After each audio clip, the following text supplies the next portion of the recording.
The castaway, ഉപേക്ഷിക്കപ്പെട്ടവൻ. ഇതാണ് ഈ ചാപ്റ്ററിൻ്റെ heading.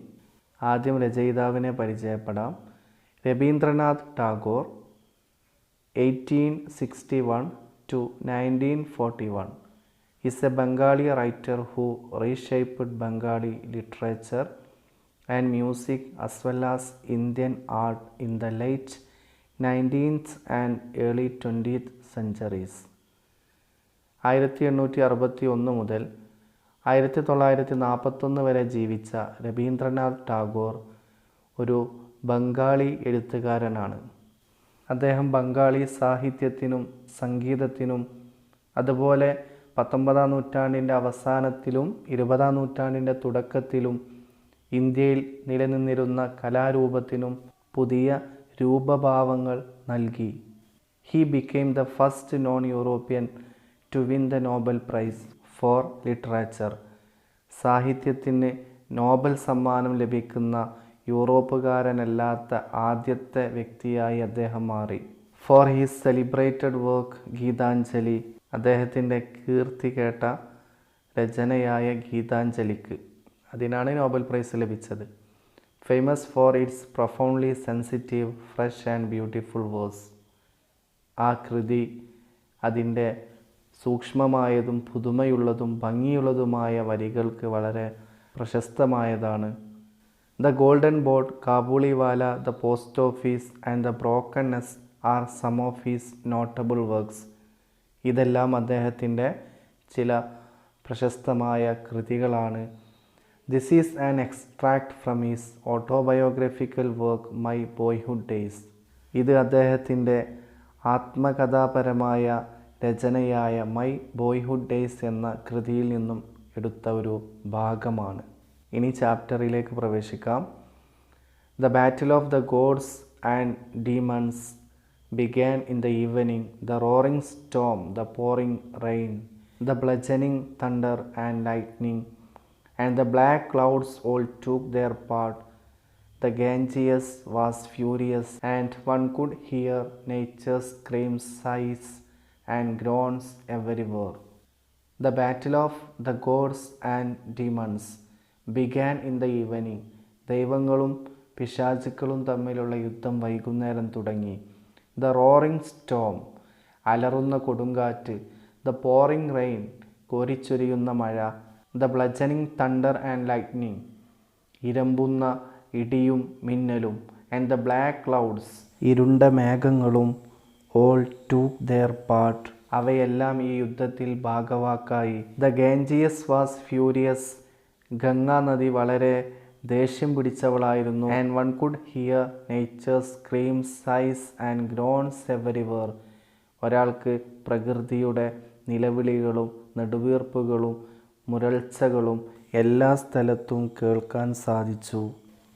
In one of the riverside houses of Chandan Nagar an endless verbal battle was going on between Sarath and his wife Kiran.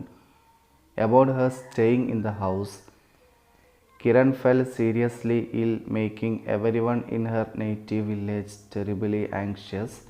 The whole village advocated for a change necessary for her and to be taken to her own home. But Sharat and his mother gave more importance to their darling than the wisdom of the village. The doctor also thinks that you should stay here a few more days to return home strong again.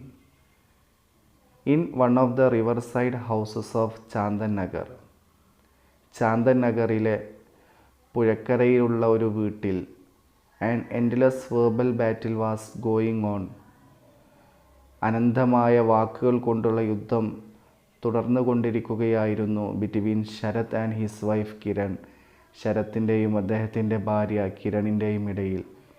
About her staying in the house, അവൾ ആ വീട്ടിൽ താമസിക്കുന്നതിനെക്കുറിച്ച്. Kiran fell seriously ഇൽ, കിരൺ വളരെ ഗുരുതരാവസ്ഥയിലുള്ള രോഗിയായി. Making everyone in her native village terribly anxious, അവളുടെ സ്വന്തം നാട്ടിലുള്ള എല്ലാവരെയും വളരെ പേടിപ്പെടുത്തുന്ന രീതിയിൽ ഉത്കണ്ഠയുള്ളവരാക്കിക്കൊണ്ട്. The whole village advocated for a change, ഗ്രാമം മുഴുവനും ഒരു മാറ്റത്തിന് വേണ്ടി ഉപദേശിച്ചു.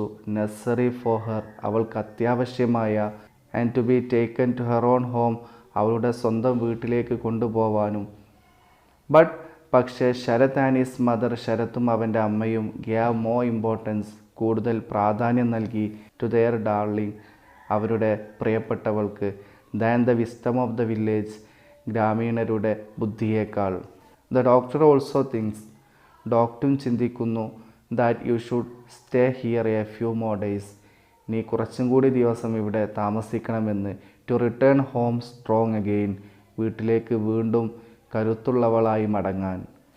Your doctor knows everything, let him know that a recovered person never needs further medicated recovery. I can go home right now. Now you know that all sorts of illness have eluded from here. Now I suppose everyone here would be perfectly well in this storm. Sharath looked at her face. She still appeared to be very weak. His heart sank at the thought of how narrowly she had escaped death. Kiran had enjoyed being with the villagers, steaming with fun. But here in the riverside, she could not tolerate with the heavy burden of doing nothing. That was their point of discussion. He lost his spirit when she suddenly stopped responding and turned her head away. He heard a call and went outside to see a young boy in the garden, a survivor from an upturned boat in the storm. Immediately Kiran showed her hospitality, giving him dry clothes to change and milk to drink. After he had settled down, she asked his whereabouts. His name was Nilganda, belonged to a theatrical group. Their boat perished in the storm while they were going to stage a play in a neighboring villa. He said he had no idea about the others. The boy turned out to be a boon to everyone there. Kiran had a warm interest in him as he swam out from the clutches of death. Sharath and his mother were happy as Kiran would stay longer there. Nilganda also was delighted to escape from his master and be a part of that wealthy family. Your doctor knows everything. നിങ്ങളുടെ ഡോക്ടർക്ക് എല്ലാം അറിയാം. Let him no, അദ്ദേഹത്തെ അറിയിക്കൂ, that a recovered person never needs, സുഖം പ്രാപിച്ച ഒരു വ്യക്തിക്ക് ആവശ്യമില്ല ഫർദർ മെഡിക്കേറ്റഡ് റിക്കവറി, കൂടുതൽ മരുന്ന് കൊടുത്തുകൊണ്ടുള്ള സുഖം പ്രാപിക്കൽ. I can go home right now, എനിക്കിപ്പോൾ തന്നെ വീട്ടിലേക്ക് പോവാൻ പറ്റും.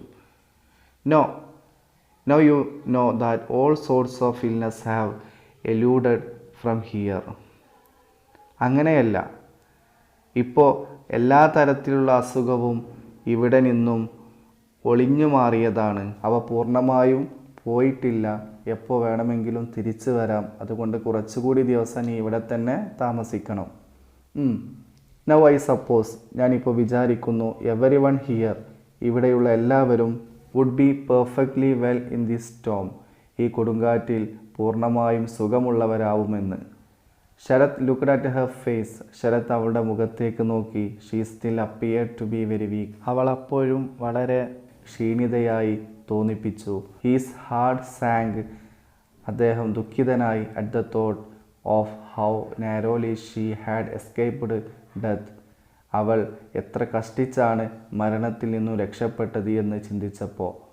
Kiran had enjoyed being with the villagers, teeming with fun. Kiran ഗ്രാമീണരുടെ കൂടെ തമാശ പറഞ്ഞുകൊണ്ടിരിക്കുന്നത് വളരെ ആസ്വദിച്ചിരുന്നു. ബട്ട് ഹിയർ, പക്ഷേ ഇവിടെ, ഇൻ ദ റിവർ സൈഡ്, നദിക്കരയിൽ, ഷീ കുഡ് നോട്ട് ടോളറേറ്റ്, അവൾക്ക് സഹിക്കാൻ കഴിഞ്ഞില്ല, with the heavy burden of doing nothing, ഒന്നും ചെയ്യാനില്ലാത്തതിൻ്റെ ദുഃഖഭാരം. That was their point of discussion, അതായിരുന്നു അവരുടെ ചർച്ചയുടെ വിഷയം. ഹി ലോസ് ഹിസ് സ്പിരിറ്റ്, അദ്ദേഹത്തിൻ്റെ ആവേശമൊക്കെ നഷ്ടപ്പെട്ടു, ഇല്ലാതായി. വെൻ ഷീ സഡൻലി സ്റ്റോപ്പ്ഡ്, അവൾ പെട്ടെന്ന് നിർത്തിയപ്പോൾ, റെസ്പോണ്ടിങ്, പ്രതികരിക്കൽ, and turn her head away, അവൾ അവളുടെ തല അദ്ദേഹത്തിൽ നിന്നും തിരിച്ചു കളഞ്ഞപ്പോൾ. ഹി ഹേർഡ് എ കോൾ, അയാളൊരു വിളി കേട്ടു. ആൻഡ് വെൻ ഔട്ട്സൈഡ് പുറത്തേക്ക് പോയി to see a young boy in the garden. അപ്പോൾ തോട്ടത്തിൽ ഒരു യുവാവായ കുട്ടിയെ കണ്ടു. A survivor from an upturned boat in the storm. കൊടുങ്കാറ്റിൽ മറിഞ്ഞ ബോട്ടിൽ നിന്നും രക്ഷപ്പെട്ടു വന്നവനാണ്. ഇമ്മീഡിയറ്റ്ലി പെട്ടെന്ന് കിരൺ കാണിച്ചു ഹെർ ഹോസ്പിറ്റാലിറ്റി, അവളുടെ ആതിഥ്യ മര്യാദ. ഗിവിങ് ഹിം, അവന് നൽകിക്കൊണ്ട് ഡ്രൈ ക്ലോത്ത്സ്, ഉണങ്ങിയ വസ്ത്രങ്ങൾ, ടു ചേഞ്ച്, മാറാൻ, ആൻഡ് മിൽക്ക്, ടു ഡ്രിങ്ക്, കുടിക്കാൻ പാലും. After he had settle down, അവൻ ഇരിപ്പുറപ്പിച്ചതിന് ശേഷം, ഷീ ആസ്ക്ഡ് ഹീസ് വെയറബൌട്ട്സ്, അവൻ എവിടെയാണെന്നൊക്കെ ചോദിച്ചു. ഹീസ് നെയിം വാസ് നീൽകാന്ത, അവൻ്റെ പേര് നീൽകാന്ത എന്നായിരുന്നു. Belonged to a theatrical group, ഒരു നാടക ഗ്രൂപ്പിൽപ്പെട്ട ആളായിരുന്നു. ദെയർ ബോട്ട് പെരിഷ്ഡ്, അവരുടെ ബോട്ട് നശിച്ചു. ഇൻ ദ സ്റ്റോം, കൊടുങ്കാറ്റിൽ. While they were going to stage a play in a neighbouring villa, അടുത്തുള്ളൊരു വില്ലയിൽ ഒരു നാടകം അവതരിപ്പിക്കാൻ വേണ്ടി പോകുന്ന സമയത്ത്. ഹീ സെഡ്, അവൻ പറഞ്ഞു, he had no idea about the others, മറ്റുള്ളവരെ കുറിച്ച് അവനൊന്നും അറിയില്ല എന്ന്. The boy turn out to be a boon to everyone there, ആ കുട്ടി അവിടെയുള്ള എല്ലാവർക്കും ഒരു അനുഗ്രഹമായി മാറി. Kiran had a warm interest in him, Kiran അവനിൽ നല്ല ഒരു താല്പര്യമുണ്ടായിരുന്നു. As he swam out from the clutches of death, കാരണം അവൻ മരണത്തിൻ്റെ പിടുത്തത്തിൽ നിന്നും നീന്തി പുറത്തേക്ക് വന്നവനാണ്. ശരത് ആൻഡ് ഹീസ് മദർ, ശരത്തും അവൻ്റെ അമ്മയും വേർ ഹാപ്പി, സന്തോഷമുള്ളവരായിരുന്നു. As Kiran would stay longer there, കാരണം കിരൺ അവിടെ കുറച്ചും കൂടി ദിവസങ്ങൾ നിൽക്കും. നീൽകാന്ത ഓൾസോ വാസ് ഡിലൈറ്റഡ്, നീൽകാന്തയും സന്തോഷമുള്ളവനായിരുന്നു. To escape from his master, അവൻ്റെ യജമാനിൽ നിന്നും രക്ഷപ്പെട്ടതിൽ. And be a part of that wealthy family, ആ ധനിക കുടുംബത്തിൻ്റെ ഭാഗമായതിലും. But in short while Sharat and his mother began to rethink and longed for his departure. He developed a vast friendship band of naughty boys which didn't allow any fruits to get ripened in the neighborhood. His friendship with the village mongrel dog turned the house upside down. But Kiran alone found happiness in supporting the boy. All the warnings of Sharath went in vain. She provided him clothes in abundance. She would always call him for his theatrical presentations, and the afternoon hours passed merrily. Sharath had a cordial dislike towards the boy, though the boy often got his ears boxed and pulled by Sharath. There was no notable change. He strongly believed the world was made up of eatings and beatings, in which beatings played the predominant part. പക്ഷേ in a short while, കുറച്ച് കാലങ്ങൾക്കുള്ളിൽ Sharat and his mother began to rethink, ശരത്തും അവൻ്റെ അമ്മയും മാറി ചിന്തിക്കാൻ തുടങ്ങി. And longed for his departure, അവൻ പോവാൻ വേണ്ടി ആഗ്രഹിച്ചു. He developed a vast friendship band, അവൻ വിശാലമായ ഒരു സൗഹൃദ കൂട്ടം ഉണ്ടാക്കി തീർത്തു. ഓഫ് നോട്ടി ബോയ്സ്, വികൃതി കുട്ടികളുടെ. Which didn't allow any fruits to get ripen in the neighbourhood, അവർ അയൽപ്പക്കത്ത് ഒരു പഴം പോലും പഴുക്കാൻ അനുവദിച്ചില്ല. ഹിസ് ഫ്രണ്ട്ഷിപ്പ്, അവൻ്റെ സൗഹൃദം, with the village mongrel dog, ഗ്രാമത്തിലെ ഒരു സങ്കര ഇനം നായയുമായിട്ടുള്ള, turn the house upside down, ആ വീട് കീഴ്മേൽ മറിച്ചു. But Kiran alone found happiness, Kiran തനിച്ച് സന്തോഷം കണ്ടെത്തി ഇൻ സപ്പോർട്ടിംഗ് ദ ബോയ്, ആ കുട്ടിയെ സപ്പോർട്ട് ചെയ്യുന്നതിൽ. All the warnings of Sharat went in vain, ശരത്തിൻ്റെ എല്ലാ മുന്നറിയിപ്പുകളും നിഷ്ഫലമായി. She provided him clothes in abundance, അവൾ അവന് യഥേഷ്ടം വസ്ത്രങ്ങൾ നൽകി. She would always call him, അവൾ എപ്പോഴും അവനെ വിളിക്കും. ഫോർ ഹീസ് തിയേട്രിക്കൽ പ്രസൻറ്റേഷൻസ്, അവൻ്റെ നാടക അവതരണത്തിന്. And the afternoon hours passed merrily, ഉച്ചയ്ക്ക് ശേഷമുള്ള സമയം വളരെ സന്തോഷത്തോടു കൂടി കടന്നുപോയി. Sharat had a cordial dislike towards the boy, ശരത്തിന് ആ കുട്ടിയോട് സൗഹാർദ്ദപരമായ ഒരു അനിഷ്ടമുണ്ടായിരുന്നു.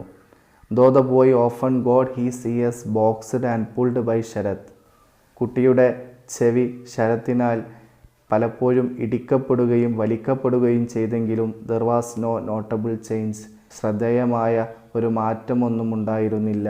ഹി സ്ട്രോങ്ലി ബിലീവ്ഡ്, അവൻ ശക്തിയായി വിശ്വസിച്ചു. The world was made up of eatings and beatings. ലോകമുണ്ടാക്കിയത് ഭക്ഷണം ലഭിക്കാനും ശിക്ഷ ലഭിക്കാനുമാണെന്ന്. In which the beatings played the predominant part. അതിൽ ശിക്ഷ പ്രധാനപ്പെട്ട പങ്ക് വഹിക്കുന്നു എന്നും. It was hard to tell his age from his face and his acts.